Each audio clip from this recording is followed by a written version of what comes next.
For decades, the royal vault was believed to be a fortress of untouchable legacy, but when Princess Beatrice was granted rare private access, allegedly just to inspect archival furniture, she stumbled upon a velvet-lined compartment no one had catalogued. Inside, a document older than her mother's marriage, with her name boldly inked beneath a royal crest. What she found changed everything about her role, her future, and the crown's deepest secret. Before we go deeper into what this really means for the royal family, make sure to subscribe so you don't miss a single update. Princess Beatrice had never expected to be inside the royal vault alone. Her visit was meant to be routine, almost ceremonial, the kind of quiet obligation often given to lesser-seen royals: observe, acknowledge, leave. Yet something about the silence unsettled her. Not the peaceful kind, but the heavy kind. The kind that presses against the chest and makes every breath feel like an intrusion. She wandered past rows of locked cabinets and sealed cases, her footsteps echoing too loudly in a space that seemed designed to swallow sound. And then she noticed it. A narrow iron shelf, slightly misaligned. Behind it, almost deliberately obscured, sat a small chest bearing a faded inventory tag that didn't match any known record. It was instinct, not instruction, that made her reach for it. The lock resisted, then surrendered with a soft click that felt far louder than it should have. Inside was velvet, dark and carefully folded, and beneath it, not jewels at first, but paper. Thick, aged parchment, edged with a royal crest so old it was nearly unfamiliar. As she lifted it, her breath caught. There, written with deliberate authority, was her name, not as part of a list, not buried among others, but alone, Princess Beatrice of York. The ink had darkened with time, but the intent was unmistakable. This was not a suggestion, it was an assignment. Her hands trembled as she scanned the lines beneath. The document spoke of pearls, rare ones, pearls that had never appeared in any public registry, described with reverence, reserved only for the most symbolically powerful royal heirlooms. Pearls said to have been worn only on moments of irreversible consequence. Pearls whose whereabouts had long been whispered about but never confirmed. And now, in the quietest place in the palace, they were being placed into her life without warning. She didn't realize she was being watched until someone gasped behind her. A senior vault attendant, pale, rigid, eyes fixed not on the chest but on the paper in her hands. The woman whispered something under her breath that sounded disturbingly like an apology. Within minutes, hushed voices filled the corridor. Doors opened and closed too quickly. A supervisor arrived, then left just as fast, and before Beatrice could even form a question, the attendant who had seen the document quietly removed her gloves, set them down, and announced she was resigning, effective immediately. No explanation, no hesitation, just gone. The weight of what she was holding finally became unbearable. She stepped away, heart racing, and did the only thing that felt remotely grounding. She called her father. Prince Andrew answered on the second ring. She didn't explain, she couldn't. She only said his name and then said, "They were meant for me." The silence on the other end was not confusion. It was recognition, and that terrified her more than anything else. But the question that haunted Beatrice wasn't about the pearls themselves. It was who hid them, and why she was the only name attached. These weren't ordinary jewels. They were once part of Queen Victoria's ceremonial collection, reserved only for future queens or regents. And now, Princess Beatrice, never considered central to the line of succession, was suddenly the sole heir to them. How? Why? And more chillingly, what buried truth was this inheritance meant to silence?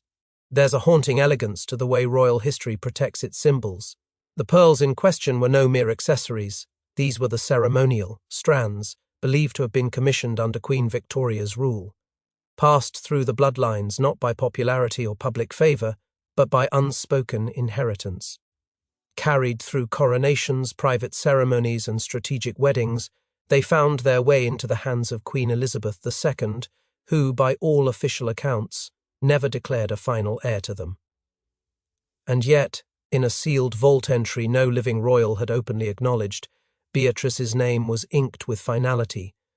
She wasn't just a beneficiary, she was the only one listed. It sent shockwaves through those who understood the gravity of that detail. The last formal update to the Royal Vault's heirloom ledger came in 1948, shortly after the birth of Charles. Curiously, it was during this update that a stark exclusion was made. Any future spouse or descendant of non-primary noble origin would be disqualified from specific crown heirlooms, pearls among them. This clause, now largely forgotten in modern records, was quietly cited again in 1994 during a controversial dispute over Camilla's future access to certain crown pieces. At the time, it was brushed aside as irrelevant. But with this new document surfacing, it was no longer irrelevant, it was damning. Camilla's bloodline had been disqualified before her royal life even began. And then came the most cryptic piece of the puzzle. Scribbled in faded ink at the bottom of the assignment parchment was a note, scrawled hastily, almost as if meant to be overlooked, for the daughter of the ignored. It wasn't dated, it wasn't signed, but it pierced through time with devastating clarity. Beatrice, born into scandal, often overlooked in the tide of succession politics, had never been expected to hold influence. And yet, this phrase, the daughter of the ignored, felt like a quiet rallying cry from someone long gone, echoing through corridors that had tried too hard to forget her. No other woman in the royal family had ever been singled out with such specificity, not even Princess Anne, the most dutiful, not Catherine, despite her perfect public image, not Camilla, despite her title. Only Beatrice. This document, written decades ago, seemed to anticipate that only she would embody something others had lost: unfiltered loyalty without expectation. According to archived royal protocols, jewels of this classification could only be assigned based on either succession or symbolism.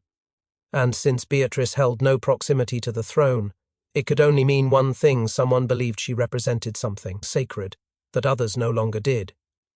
And then came the final dagger. The date stamped on the document one day after a historic family rupture. It was the same week Prince Philip had allegedly threatened to resign his formal duties over what he called the moral compromise of the crown. No one knew what had been discussed in those closed-door meetings, but now it seemed someone did, and left a record of defiance hidden beneath velvet, a quiet rebellion buried in pearls. And as Beatrice clutched that parchment, she knew she held more than inheritance. She held a message from the past, daring to be understood.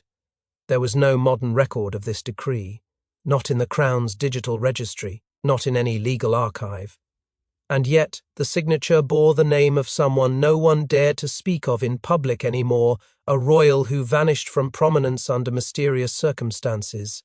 Was this a final act of defiance or protection? The moment Beatrice saw the signature, her breath stilled. H.R.H. Alexandra M., a name both familiar and forgotten. Princess Alexandra, cousin to Queen Elizabeth II, once hailed as the keeper of tradition, had all but disappeared from royal life in the late 1990s. Her name had stopped appearing on official guest lists, her presence scrubbed quietly from key ceremonial events. There were rumors, but nothing concrete. Some whispered illness, others scandal.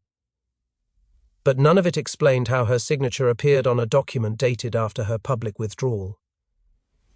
A document assigning the most symbolically potent pearls in the royal vault to someone never destined for the throne. And perhaps that was the point. Beatrice brought the matter to one of the few people she knew she could trust, an elderly royal historian with access to limited-access archives at Sandringham. The meeting was arranged in secret, just days after the initial discovery. The historian listened without interruption, his face pale by the end. He pulled from memory a quote Alexandra had once been overheard saying during a private royal retreat, decades earlier, when they all forget what dignity looks like. Someone quiet must remember it. That someone, he now believed, had always been meant to be Beatrice. But there was more. Nestled beneath the document was something even stranger, a sealed envelope, thick and wax-pressed, marked only with a royal cipher. It bore no name, no return instruction, only a warning scrawled across the fold, to be opened only with sovereign blessing. It was untouched, locked by tradition, and bound by an authority no longer living. Beatrice didn't dare break it. Not yet. Because what lay inside wasn't just hers, it was tethered to the future of the crown itself. More curious still was the timing. The date on the assignment clashed with the official registry logs. There were no updates to the Crown Heirloom Register within that week. In fact, the entry was backdated, signed the day before an official inventory was ordered and completed, which meant Alexandra had authorized this bequest, just ahead of being cut from the public eye. Was she forced into silence after making this decision, or did she vanish willingly, protecting the knowledge of it until the right moment? Theories began to swirl. Some believed Alexandra had sensed the palace's shifting tides, the quiet politicization of titles, the transactional nature of modern royal favor. And in Princess Beatrice, perhaps she saw what others ignored, an unpolished gem, untainted by ambition, yet strange enough to carry a forgotten standard. The final untouched thread, those were the words the historian repeated, ones Alexandra had reportedly used when asked why she remained so fond of Beatrice as a child.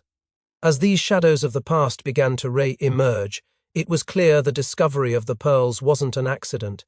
It was a legacy unearthed, designed to reveal itself not when it was convenient, but when it was necessary, when the monarchy had lost its compass. And now, with the envelope still sealed and the vault's silence broken, the question shifted from what Beatrice had found to who had always meant for her to find it. But while the whispers of the past echoed louder, the present court was scrambling to control the narrative, especially one royal who saw the pearls as a personal insult. Behind palace doors, Camilla's composure cracked. The pearls weren't just a matter of elegance, they were proof of exclusion. Proof that someone, long before Charles crowned her queen, had decided she would never be one of them. And now they belonged to Beatrice, a woman Camila reportedly once dismissed as a spare's spare. It didn't take long after the discovery for word to spread. While the public remained unaware, the inner circle of Windsor moved swiftly. Camila, informed within hours by a senior aide, responded not with silence, but with fury cloaked in civility. An immediate inquiry was launched, subtle in appearance, but desperate beneath the surface. She wanted access to the vault logs, the document itself, and any trace of who authorized such an assignment. When denied, she allegedly issued a directive of her own, begin identifying any points of legal challenge that void the document altogether. Her exact words, as leaked by an unnamed staffer, were chilling. This was never meant to happen. Not to her. What followed was even more damning. A private conversation, never meant to leave the confines of Clarence House, was caught through a secure line transcript. In it, Camila reportedly told a senior advisor that the pearls represented more than jewelry. They were symbolic validation, a crown within the crown. To see them bypass her and land in Beatrice's hands was, in her words, an insult to everything I've endured. She pointed to her decades of silence, of patience, of repositioning herself after public disgrace. And yet, despite it all, the monarchy's hidden past had drawn a line and left her name on the wrong side. This wasn't the first time Camila found herself edged out of tradition.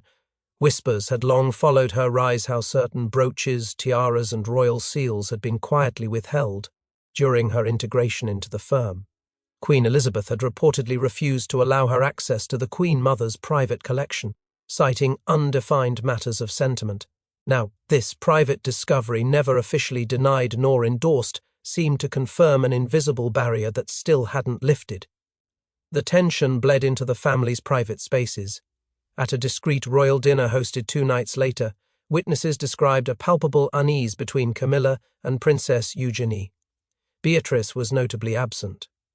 When the topic of vault access surfaced in casual conversation, Eugenie allegedly responded with a cryptic smile and the words, "Some things are finally finding their way home." Camila left early, no goodbye, no explanat. Ion. But behind the scenes, a stunning rumor began to circulate that Camila, recognizing the PR threat Beatrice now posed, had offered a private settlement.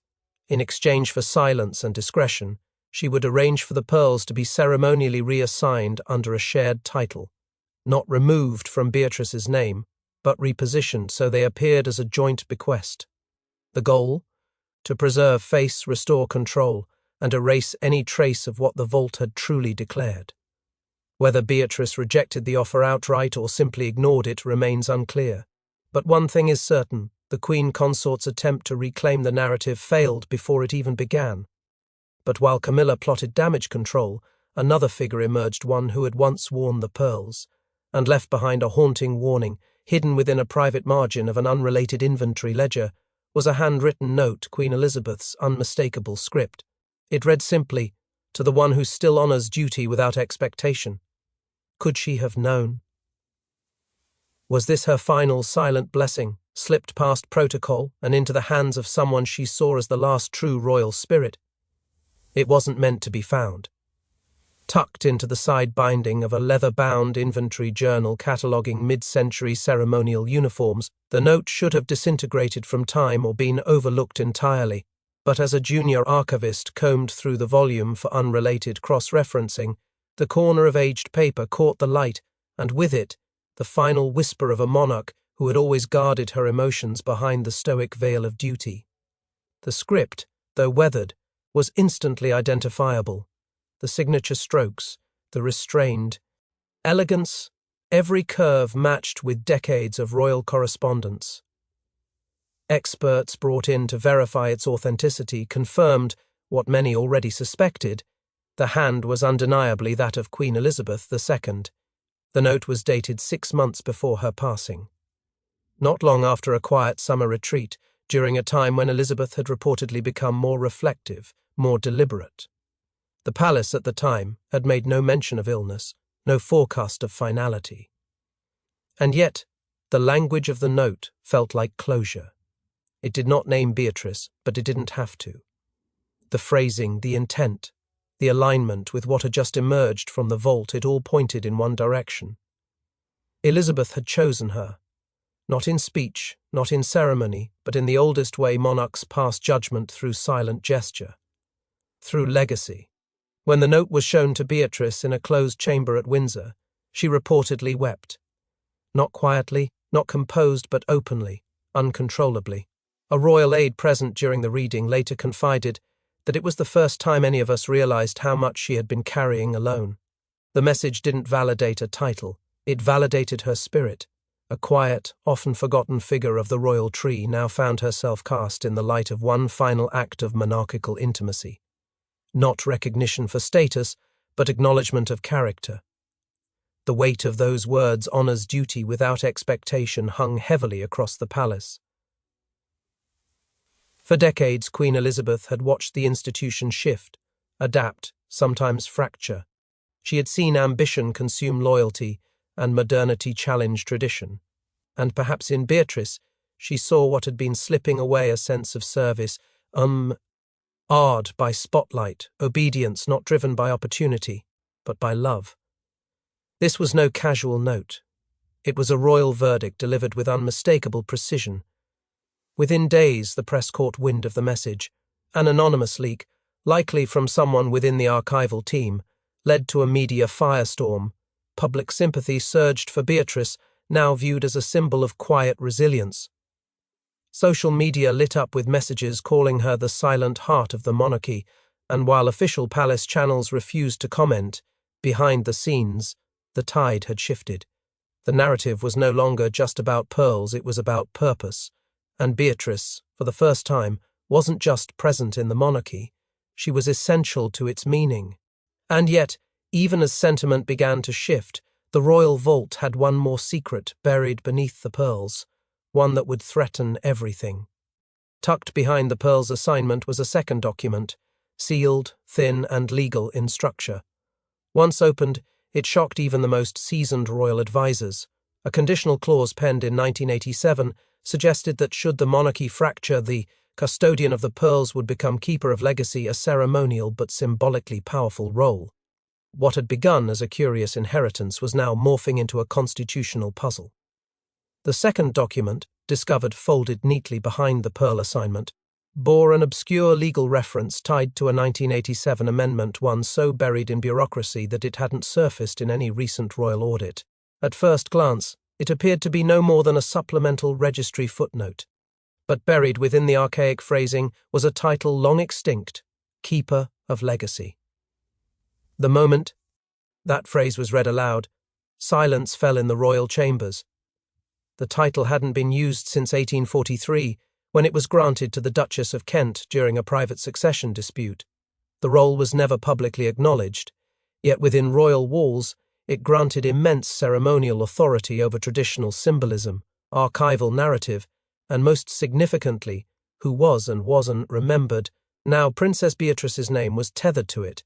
This clause, activated only under the vague condition of monarchical fracture, raised questions no one had prepared for. What constituted a fracture?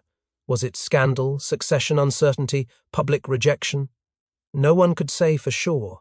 But in today's context, with internal division, fractured loyalty between royal camps, and questions over relevance rising, some argued the clause had already been triggered, and with it, Beatrice's quiet status was now anything but.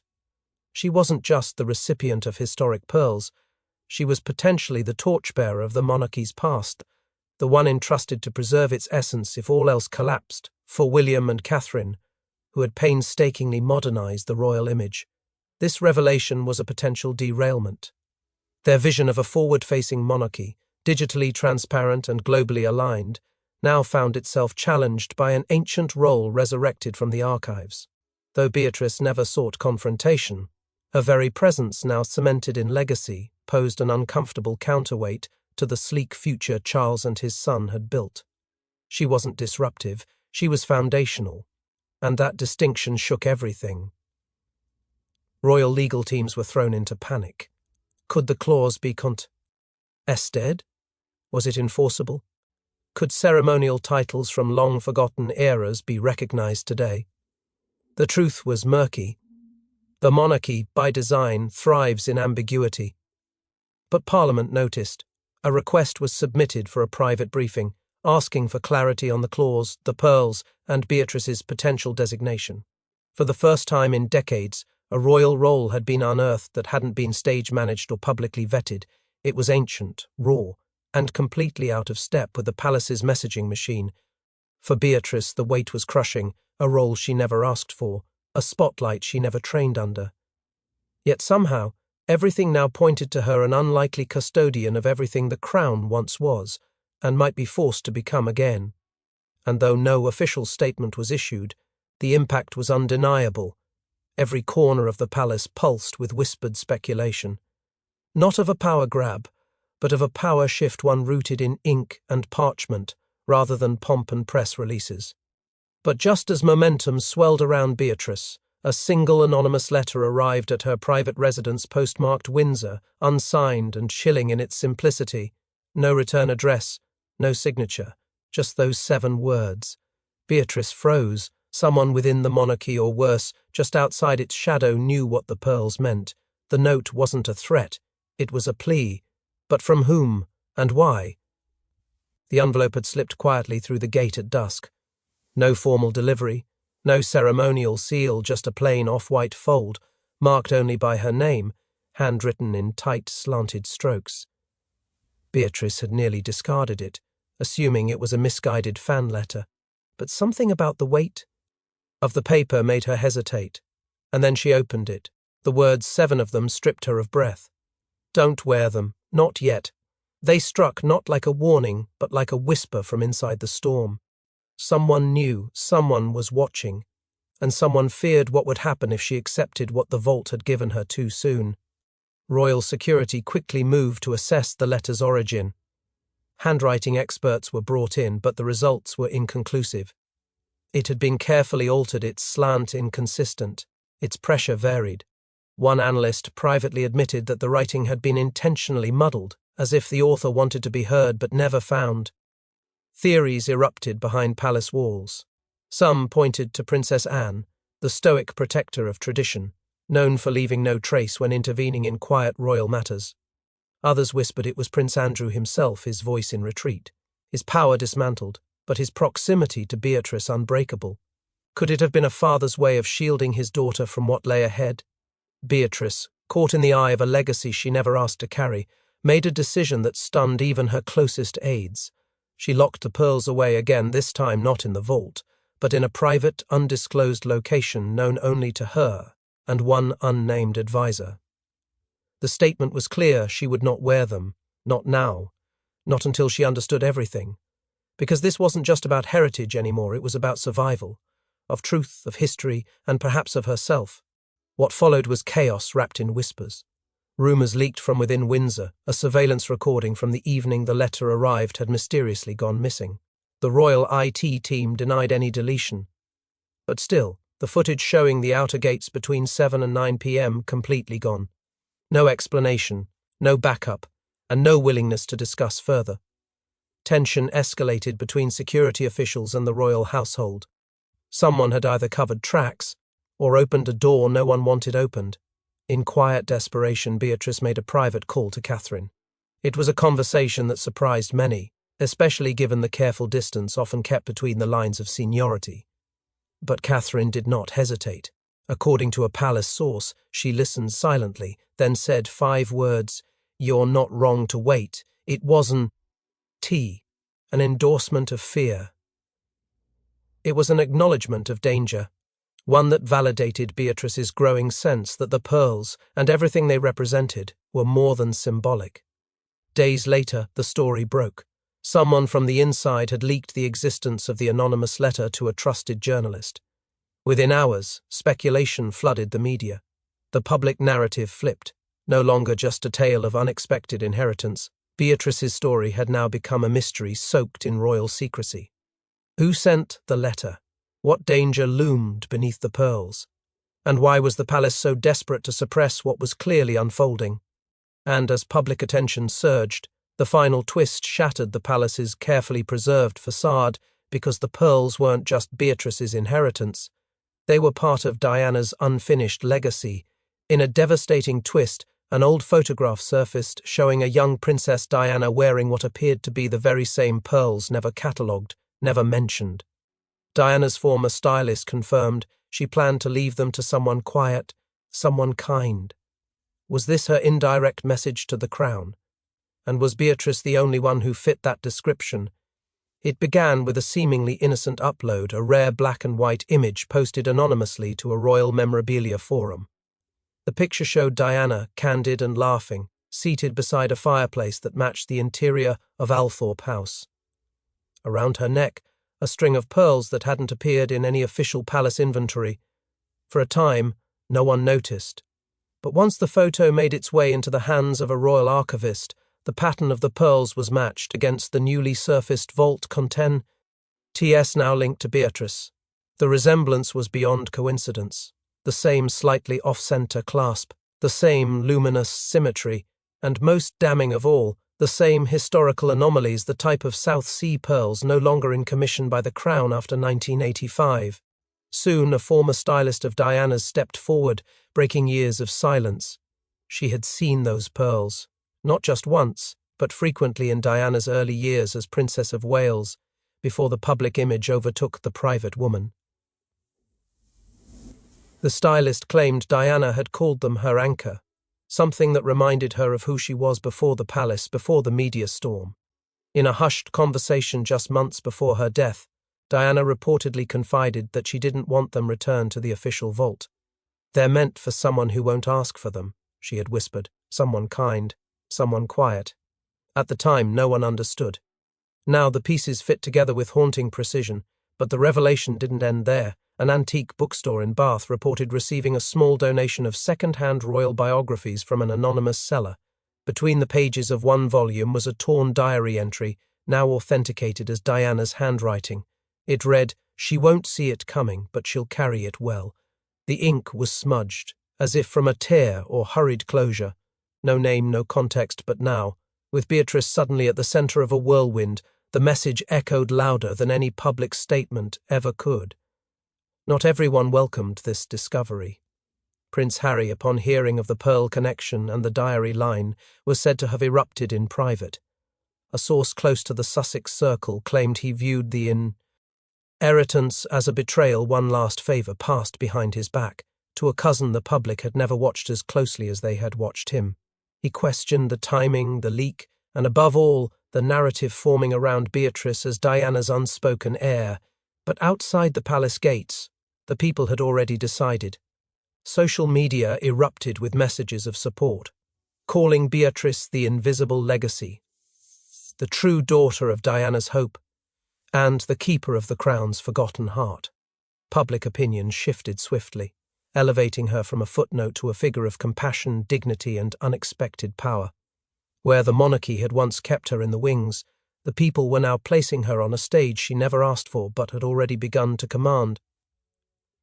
But just when Beatrice seemed ready to step into the unexpected light, one final confrontation awaited with the man who believed those pearls were promised to someone else. In a shocking behind-the-scenes clash, a royal insider exposed a deal struck years ago, one that would have placed the pearls in Camilla's ceremonial coronation trove. But the vault document had overruled it. A standoff ensued, and Beatrice was forced into a decision: keep the pearls and ignite war, or return them and bury her legacy. What had begun as a whisper inside Windsor's marble corridors erupted into a thunderous confrontation behind locked palace doors. A former aide, long considered one of King Charles's most trusted quiet strategists, stepped forward with a revelation that turned the entire Beatrice saga on its head. According to confidential correspondences and a forgotten annex of the royal accession planning binder, a private arrangement had been made during the early days of Charles's reign.